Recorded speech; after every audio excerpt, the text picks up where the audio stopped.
Hello, and a big warm welcome to the Guardian Doula's Diary podcast. My name is Angela Deuce, or Angie. I'm your host and the founder of Guardian Doula. I'm a certified birth and postpartum doula and childbirth educator based on Sydney's Northern Beaches and serving women and their families all throughout Sydney. This podcast is an honest collection of the stories and experiences of birthing women and the professionals that support them to empower, equip, and inspire us all. Let's get into it. Guys, I have not sat down and recorded a podcast episode in, I think, like 3 to 4 weeks.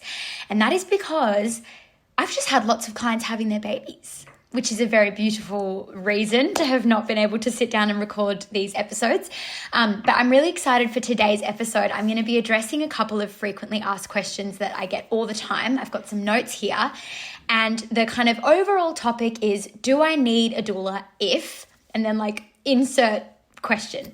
So as a little bit of an overview, we're going to be talking about, do I need a doula if my partner, friend, mum will be there? Can't they just be my doula? Do I need a doula if I'm having a home birth? Do I need a doula if I have continuity of care with a midwife, if I'm in the MGP, if I have an obstetrician? Do I need a doula if it's not my first baby and I know what I'm doing? Do I need a doula if my pregnancy is low risk or if it is high risk? I feel like I actually hear both. And then also I sometimes hear do I really need a doula if I'm not really planning an unmedicated birth? Maybe I'm keen on having an epidural or a cesarean or whatever. And we'll talk about, do I need a doula if my budget is a little bit tight? How essential really is having a doula? And also, do I need a doula if I don't love the idea of a stranger at my birth and I kind of want it to be just me and my partner? I hear this one quite a lot as well. So that's a little bit of an overview. And yeah, I've got heaps of notes here to kind of talk through. Now, really quickly, I just want to read out some of the proven benefits that the evidence has shown comes with having a doula. So there've been lots and lots of studies into this, and this list of benefits of having a doula is actually on my website. So if you wanted to go and have a look at it all yourself and also look through the references, you can definitely do that. But I think it's a really important place to kind of start before we get into the specific situations of do I need a doula if this or if that? I think let's just zoom out for a moment and chat through what the benefits of having a doula actually is according to the research. So in no particular order, having a doula has shown to provide the following sort of benefits. So a 50%, that's 50% reduction in the rate of cesarean sections, which is crazy. So just to even speak on this one for a second, if there are, let's say, 100 women who all were about to have a cesarean or their birth ended up in a cesarean, half of those, just by having a doula, would not have ended up having a cesarean. That's essentially what that means, which in and of itself is a crazy, crazy benefit to doula support. So that's a really cool benefit. That's the first one. The research also shows that having a doula results in, on average, 25% shorter labours, 60% reduction in epidural requests, which I think is pretty crazy, a 40% reduction, so 40, in the use of synthetic oxytocin or syntocinon or pitocin, depending on where you live. That drug is called different things. Doula support results in fewer birth complications, higher APGAR scores, which is a measure of the baby's condition post-birth. It's also 4 times less likely for the baby to have low birth weight issues. Doula support results in improved breastfeeding outcomes. Also a 40% reduction in the use of forceps or vacuums for delivery. So that's 40%, 40, reduction in, instrumental birth, which is pretty cool.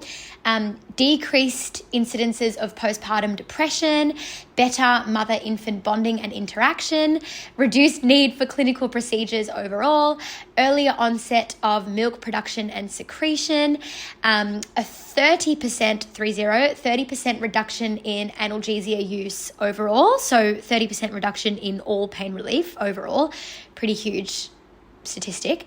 And also mothers less likely to rate their childbirth experience negatively. So I feel like just having a little bit of an understanding of the fact that, there are these research proven benefits to doula support overall, I think is a really helpful place to start when you're kind of tossing up your unique scenario and trying to make a decision, do I need a doula if insert your specific situation. I think just starting there with that list of benefits that the research has proven that doula support brings, I think it's a really helpful place to start if you are tossing up do I need a doula. I feel like that list of benefits is just helpful to kind of bear in mind as we are having this conversation. But let's talk more specifically about each of those scenarios that I mentioned before. So I think let's just start with, do I need a doula if my partner will be there, my friend, my mum, I have other people that can support me? Here's the thing, your partner, mum, friend, they are very emotionally invested in your birth. And that means that they are kind of riding the waves of labor with you, whereas a doula is kind of standing on the shore. So I feel like that's a helpful analogy. It's just very different. I certainly think that there's actually a lot that we could say about this. Your partner is an expert in you, but probably not so much an expert in the process of labor and birth and how to kind of optimize every stage of labor. Yeah, I think, your partner probably knows you like the back of their hand, but do they know the ins and outs of every routine screening and test that you'll be offered? Do they know the likely flow-on effect of those things? Do they understand the various interventions that can be offered throughout labor and whether or not those are genuinely medically necessary or if it's more of a policy thing? And speaking of policies, your partner may not know which policies are based on really good, solid evidence and which ones are not. We know that it takes up to 17 years for really good quality research to then translate into hospital policy. So not every hospital policy is actually evidence-based. So I think that's a really important kind of piece of the puzzle too, given that we know in labor, one intervention tends to lead to another. And so very often there is a little bit of a domino effect that can happen. That's called the cascade of intervention. And so while some interventions are really helpful and necessary, not all of them are. And sometimes they can lead to a bit of a cascading effect on your birth. And your partner may not know that likely flow-on effect or how to kind of work out whether something is medically warranted or, is this just a hospital policy here? I can think of so many examples of this just coming to mind even now. One example of a birth that I attended a couple of days ago, the mum's waters had broken and she wanted to get into the water and have a water birth. And the midwife was like, because your waters have broken, I need to recommend that we put continuous CTG monitors on, which is the straps that go around your belly and then the two monitors. And CTG totally has got a place, but really, this is a whole separate can of worms that I'm kind of opening. I don't have time to go into the ins and outs of it here.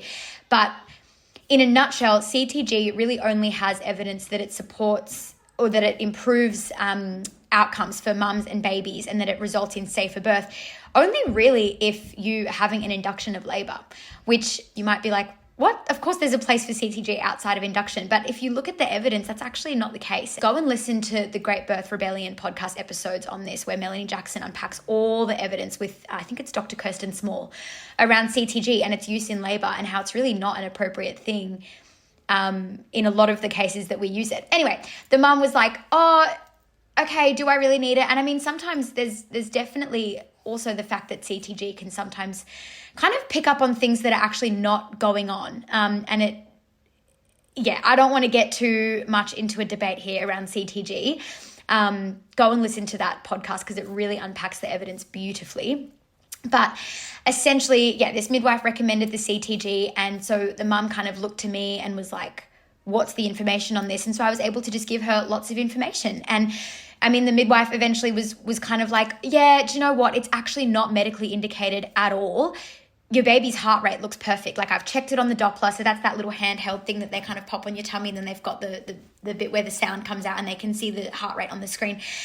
Baby's heart rate looked great on the Doppler. And so the midwife was like, actually, yeah, true. It's not even medically indicated at all. It's a policy. That's why I have to suggest that. It's not that you need it. And this is the problem, I think, with maternity care. This is kind of a side note, is that a lot of the time you're kind of just treated as a number and you're on this conveyor belt and it's like, oh, this is what we do. We're going down the conveyor belt. But really the policies that the hospital has, or that, you know, the Department of Health, or, you know, all of these policies, they don't often look at the individual woman and her unique picture. It's kind of like, okay, if waters break equals CTG, but it's like, that's a very generalized thing. And so having a doula can provide that kind of more tailored information and help you to make those decisions with confidence. Anyway, she ended up just continuing on with the Doppler monitoring, had a beautiful water birth. Baby was so, like, literally could not have been happier or more healthy. But yeah, I mean, had they not had a doula, they wouldn't have known. Like, should we push back on this? Can we push back on this? Is it reasonable to push back on this and ask more questions here? So I think, yeah, as much as partners are so important, and a doula will never replace your partner, that's not our job. It is also true. I mean, that's just one tiny example, that doulas just have this whole other knowledge base and skill set to tap into that your partner just probably doesn't, unless they are working in and around birth all the time, you know? So I think that's really important.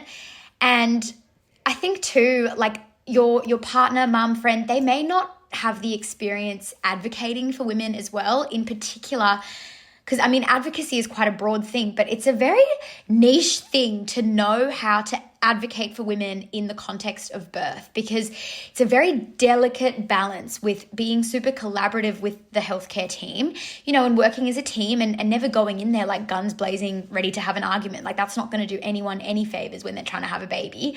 But it is a very fine line. There's a lot of language that I use. I'm very intentional with the way that I advocate for my clients. And that is genuinely like an art that I have mastered over the last 5, almost 6 years.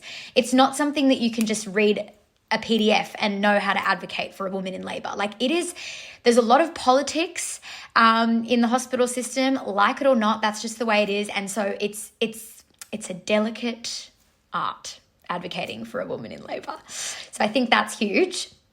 And then, I mean, another really big one too is OMP. So OMP stands for optimal maternal positioning, and something that your partner probably isn't super well trained in, or, you know, very experienced in, is OMP or spinning babies, or, you know, all of these methods that are essentially there to help troubleshoot labor and pick up on if the baby may be in a not so healthy position, or a, you know, not so helpful position.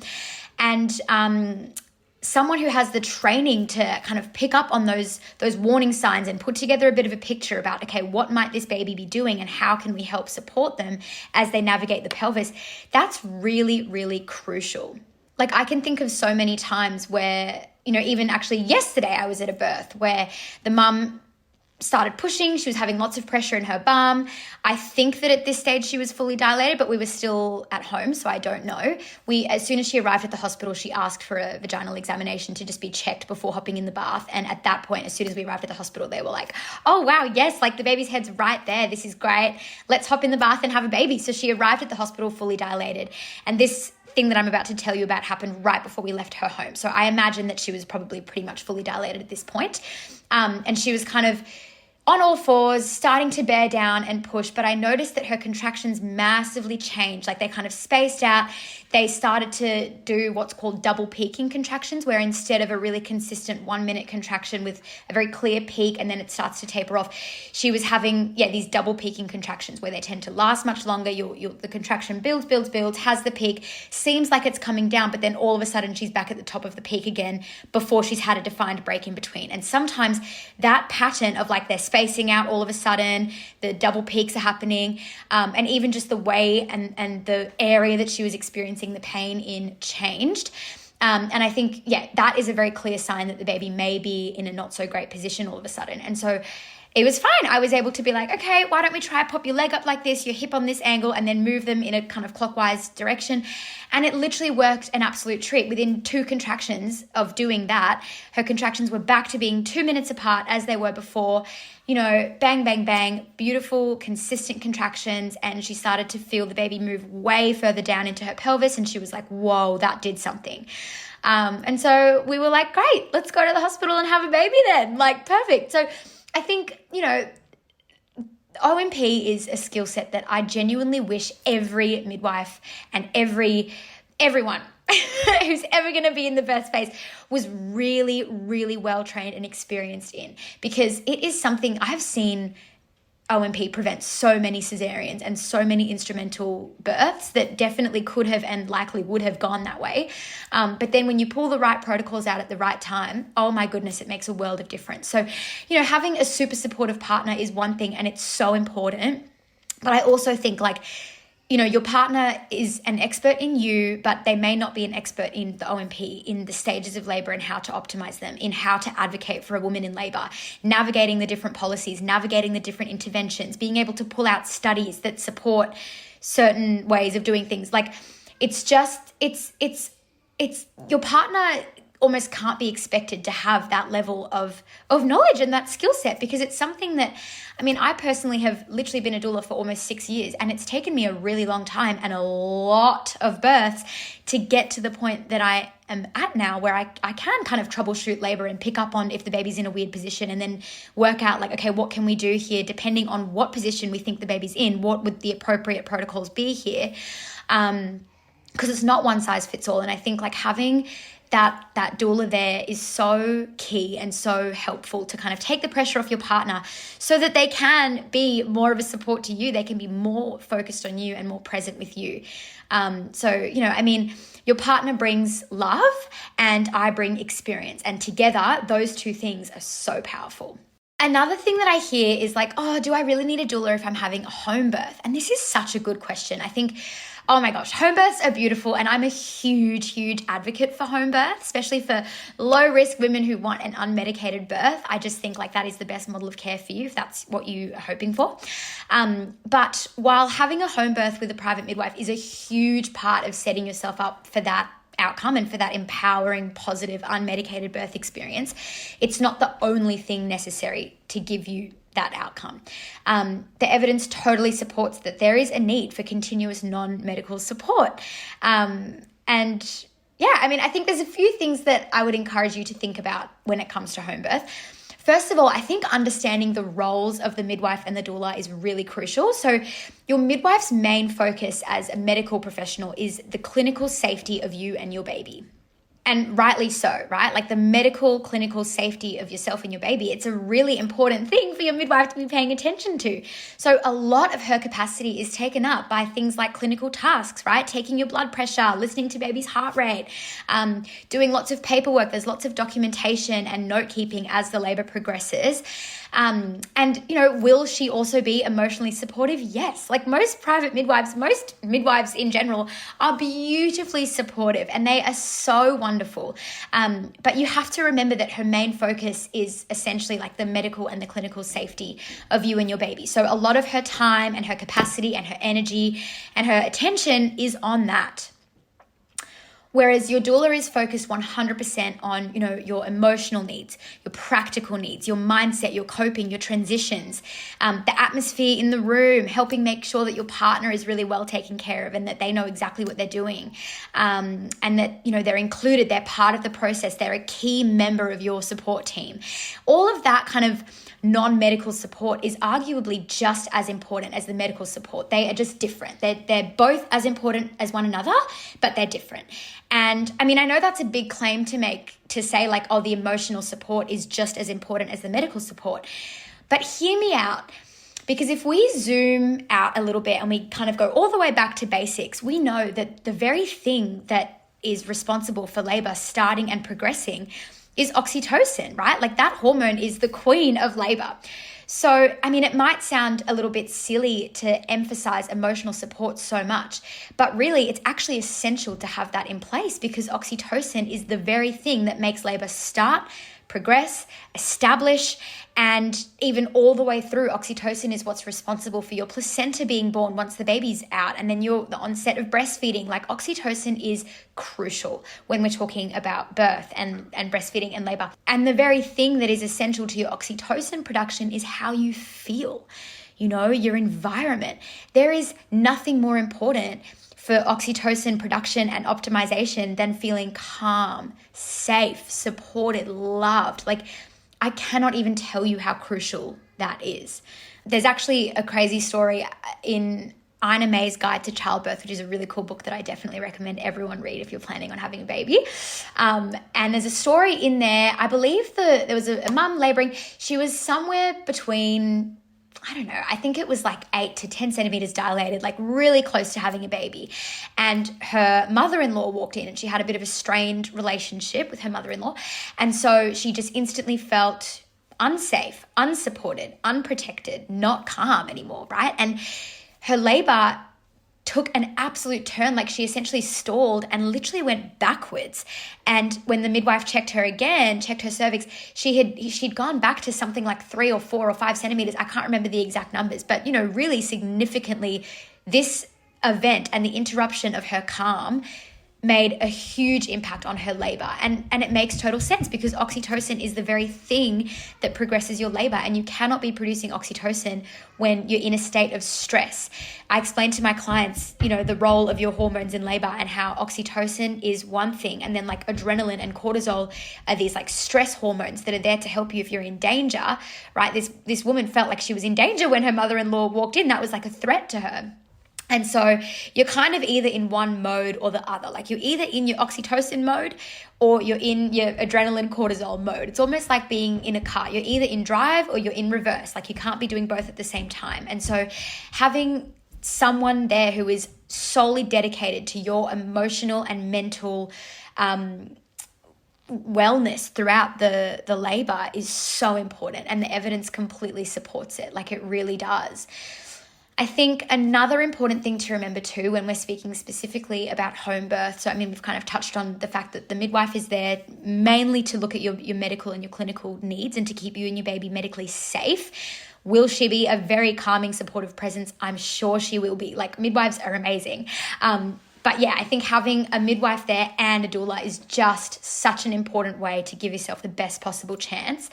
And then I think another really important thing to mention is that your midwife can't be with you from early labor onwards. Like, generally speaking, you know, if you're birthing in the hospital, for example, you are told like, okay, labor at home for as long as possible and then come in, you know, when things are like really ramping up. And I mean, that's because it's really more towards the kind of pointier end of labor that those clinical tasks become more crucial. And so most of the time, home birth midwives arrive somewhere, and it varies, but somewhere around where you're kind of going into active labor, nearing transition.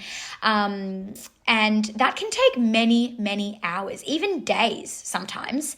So I think, you know, it's generally a similar point to when you would go into the hospital, if you were birthing in the hospital, that the midwife will come over. But part of this is actually a safety thing, right? Like, your midwife can't be with you for 18 to 24 hours. She's going to be super tired, and then that's dangerous. Like, your midwife needs to be sharp at the end.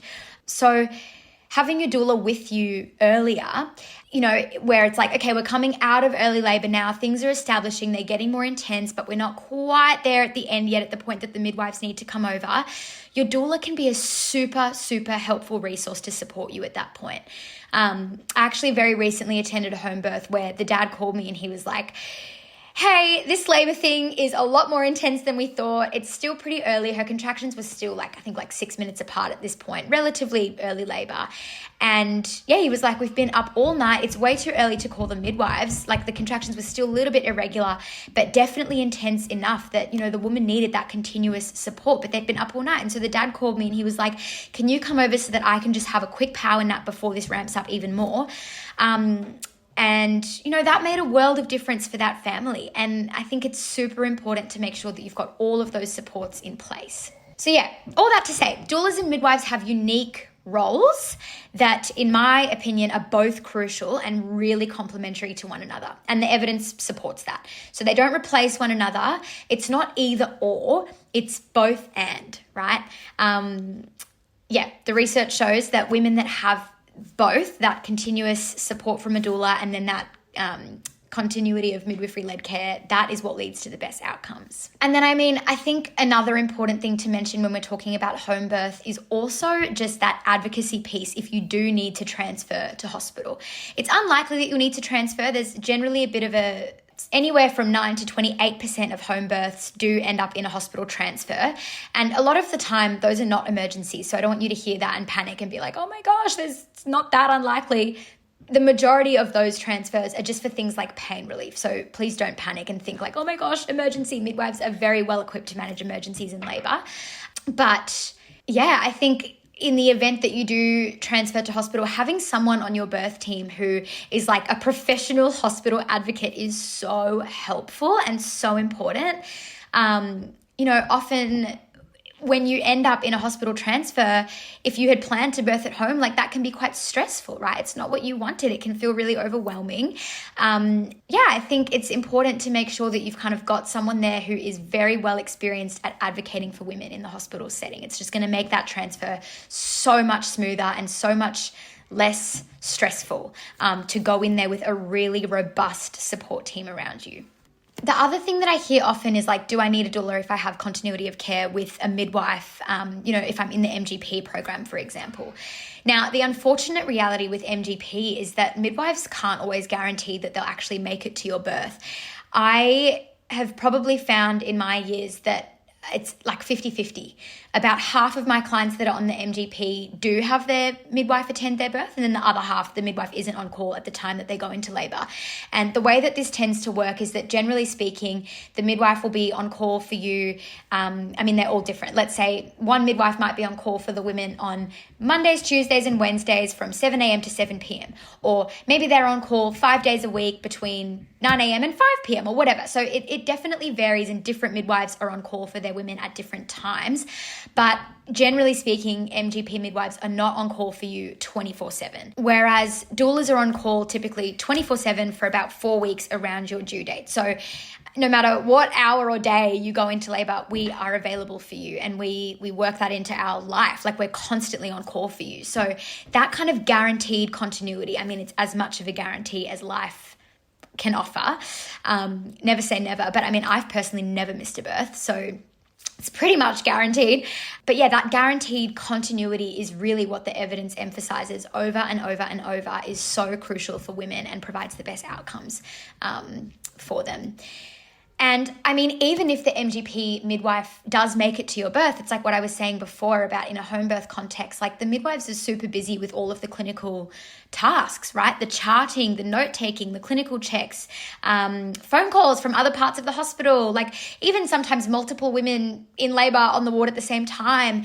So your doula, is only there for you. There's no clinical tasks, no distractions, just that really continuous, unwavering, constant support all the way through, start to finish, which is really, really important if you want a positive unmedicated birth, or just any positive birth. The other thing that I hear is, but do I need a doula if I have an obstetrician?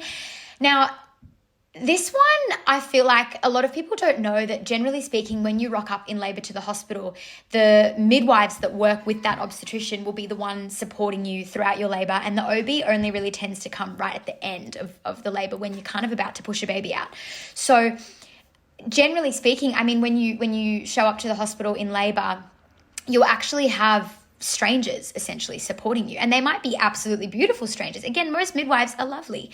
You definitely get the odd one or two where you're like, oh my gosh, why do you do this work? You don't seem to like it at all. You're like very grumpy and super dismissive. Anyway, it is rare. Usually midwives are beautiful, but I think it's a really risk to take on one of the biggest days of your life, rocking up in labor, and you don't know if the midwife who's going to be on shift is a good fit for your personality, or if they have a similar philosophy on birth to what you do.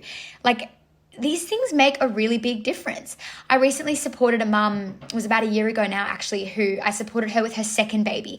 But when she had her first, she kind of adopted like I'm just going to go with the flow mindset, which famous last words. But the poor thing, she rocked up in labor and she was really hoping for an unmedicated birth. She had a beautiful obstetrician actually that was supporting her. She had some kind of higher risk complicating factors that meant that an obstetrician was a really good idea for her. And so anyway, she rocked up in labor, and the midwife that was on shift was like, oh, honey, you're in a lot of pain. Like, let's just get you the epidural. Why bother? Like, why go through this if you have such an easy out? Like, let's just order the epidural and then you don't have to feel any of this. And the mum, that really impacted her because it just stifled her confidence, and she was like, oh, maybe I can't do this. Like, she really wanted to birth unmedicated. That was her goal. She wanted to experience birth and have that like rite of passage. She really wanted the unmedicated birth. And when this midwife said like, oh, honey, let's just get you the epidural, like what are you trying to prove here? It really shot her confidence, and she was like, oh my gosh, maybe I can't do it. Like, this is a midwife saying to me that I need the epidural. Maybe I'm not strong enough. Maybe I'm not capable. Maybe I can't do it. And so she was like, oh, okay, like, you're the expert. Let's get the epidural. And she said that it just, like, in her words, she literally said that comment from the midwife was the word that she used, ruined her birth experience. Like, that is so unfortunate and sad. And it just shows the importance of having the right people on your team who have the same philosophy to birth as you do. Because that lady's philosophy didn't line up with the mum's philosophy. It wasn't that lady was a terrible midwife. No, not at all. She probably was trying to help, and I'm sure there's a lot of women out there who would have loved a midwife being like, honey, just go for it. You get the epidural. Like, you don't need to prove anything. Take the pressure off. Just get it. Lots of women would have responded really well to that and would have appreciated it. So it's not that there's a right or wrong. It's just that this mum had a different philosophy and a different way that she wanted to approach her birth than what the midwife kind of had as her philosophy. And so having people on your birth team who have the same approach, the same philosophy, they are like-minded and you're on the same page, so important.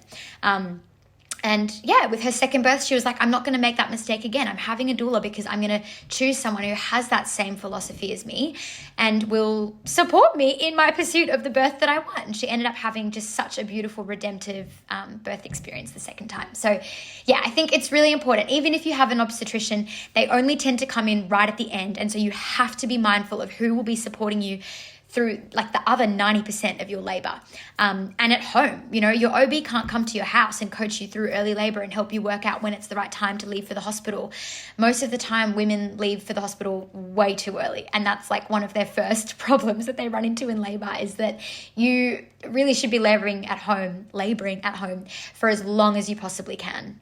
It's a really crucial thing to kind of get right, the timing of when to go into the hospital. This couple that I was supporting yesterday, they were like, oh my goodness, we would no way have stayed at home this long. Like, we literally arrived at the hospital. She wanted to kind of rock up and be pretty much ready to push a baby out. That was like what she was saying in our prenatal sessions. And she was like, I just want to rock up, get in the bath and push a baby out. Like, that's my dream birth. And that's exactly what happened. We rocked up, they checked her, she was 10 centimeters and she just hopped in the bath, pushed her baby out 45 minutes after we arrived at the hospital. It was perfect. Like, she was on a high. But we were chatting afterwards and she was like, oh my gosh, we would have gone in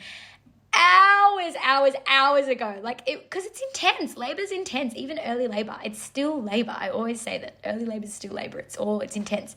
But yeah, do you need a doula if you have a private OB? The evidence says yes.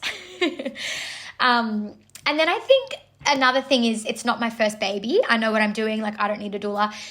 Well, the thing with that is that every birth is very different. I've had 4 babies. If you've been around here, you'll probably already know that. But all 4 of my labors were vastly different. Like, all 4 of them.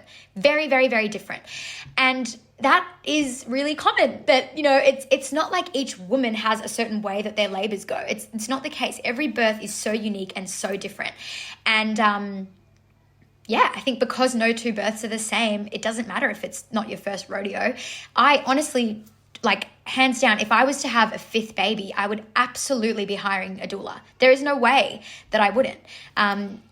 And that's me being a doula. Like, I know birth like the back of my hand. I've seen birth. I know birth. I work around birth. I know what I'm doing when it comes to birth. But I completely acknowledge that even though I am a doula, I need a doula. That support is it's an absolute non-negotiable in my mind. Like, now, having seen what I've seen, I would never give birth again without a doula.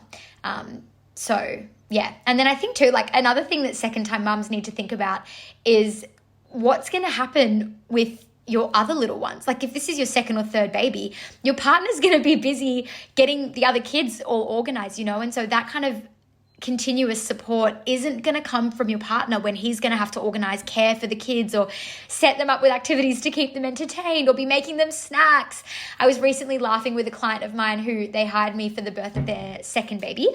And it all went beautifully, and we were talking afterwards after she had the baby, and she was like, oh my gosh, I'm so glad you were there, because when our toddler was melting down over fruit juice, she was like tantruming over fruit juice, and she was like, at that moment that she was having a tantrum about fruit juice and her sandwich and the way that the sandwich was cut up, she was like, I was needing the TENS machine on, water, hip squeezers, like heat packs in the microwave, like the music changed, the lighting changed. Like she was like, I had 1,000 different requests in that moment, and my toddler had 1,000 different requests. And she was like, I'm so glad that I had you, because she was like, it would have just been too much. I would have just panicked and been like, okay, I can't labor at home as long as possible. Let's just like go in there. So I think you do have to think about the fact that, no two births are the same. And also you've got other little people to think about. So your partner probably will be a little bit distracted or like just less present with you. And so I think it's really helpful to bear that in mind and make a plan. And then another one that I sometimes hear is like, do I need a doula if I am really low risk and everything's super straightforward? Or do I need a doula if my pregnancy is high risk and super complicated? Because like, what are the odds that I'm going to have an empowering birth if it's this super stressful, complicated thing? Let's unpack them kind of one at a time. So if your pregnancy is really low risk, I would say a lot of women still get into labor, even if, the pregnancy's been progressing beautifully. Labor is still really, really intense, and you don't have to wait for something to go wrong in order to warrant investing in support, to have someone by your side. Like, having a doula doesn't mean that you are fearful or over the top. It means you're really wise and you're making an evidence-based decision because you value your experience, your peace, your birth, your baby. Like, having a doula, there's a lot of research that shows that having doula support throughout your pregnancy and labor actually results in the babies having higher APGAR scores. So having a doula is not just this like fluffy thing. It genuinely impacts on your birth outcomes and on the outcomes for your baby.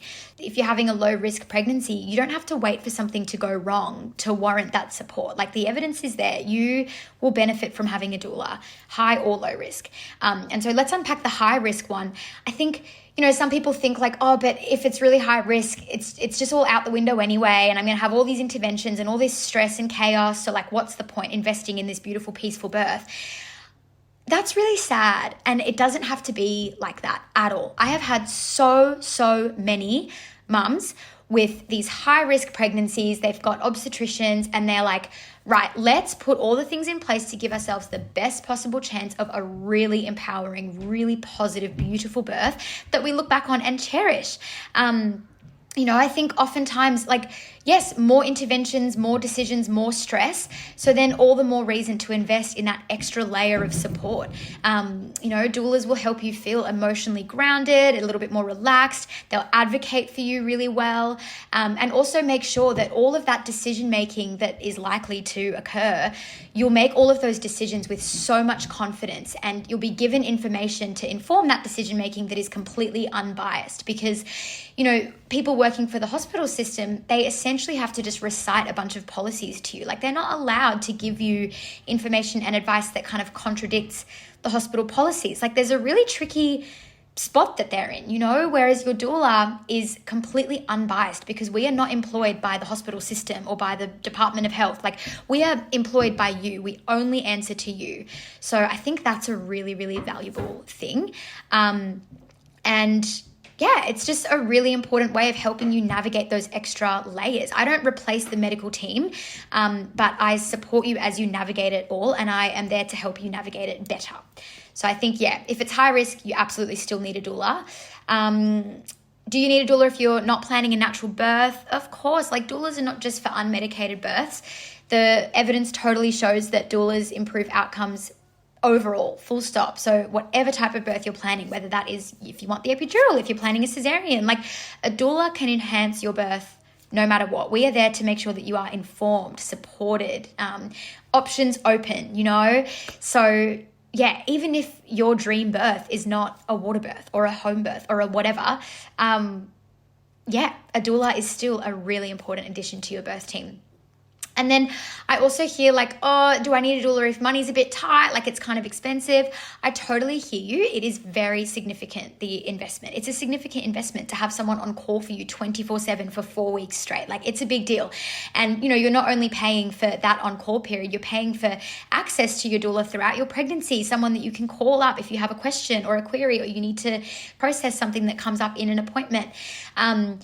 But you're also paying for, every birth that I've attended before that. You're paying for the study that I've done, the experience that I've had, the hours that I've put in. Like when you invest in a doula, you're investing in someone who has so much depth of experience and knowledge, and they are such an asset. Like the evidence just supports that it is absolutely important to hire a doula. I mean, the World Health Organization even recommends that doulas attend all births globally, is their recommendation, because of the way that doulas improve birth outcomes for women and babies. So, I mean, yeah, it's a big investment. And I also think I totally acknowledge the more experienced doulas are more expensive. I'm certainly not the cheapest doula in Sydney. But I am absolutely convinced that the value far exceeds the cost. Like it is just, I think having the right doula on your birth team on one of the biggest days of your life, it is so important. And I said before, if I was going to have a 5th baby, I would absolutely hire a doula, and I know exactly who it would be. Like as I sit here right now, not pregnant, I'm not but I know if I was, I know exactly who I'd be hiring, and they're certainly not the cheapest doula out there.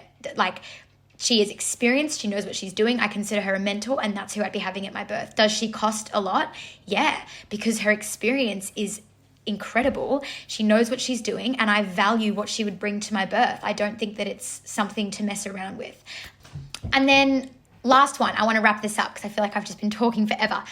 Do I need a doula if I don't love the idea of strangers at my birth? Oh my gosh, yes. If you don't like the idea of strangers at your birth, you actually need a doula even more, because your doula is essentially there. I mean, your doula is not a stranger. We literally get to know you throughout the whole pregnancy. So you can't really think of your doula as a stranger because you develop such a beautiful relationship with your doula throughout the pregnancy. And by the time you get to the birth, it will feel like this family member who knows you inside and out and just... Anyway, yes, the reason that I say if you don't like the idea of lots of strangers at your birth, it's actually more important to have a doula is because your doula is almost like a birth bodyguard. Like, generally speaking, there's people coming in and out your room all the time. And, you might have multiple midwives in and out, different students. You might have different doctors poking their heads in. Like, I even had a client who told me a story once of an air conditioning maintenance guy coming into the birthing suite while she was in full-blown labor to check something on the aircon.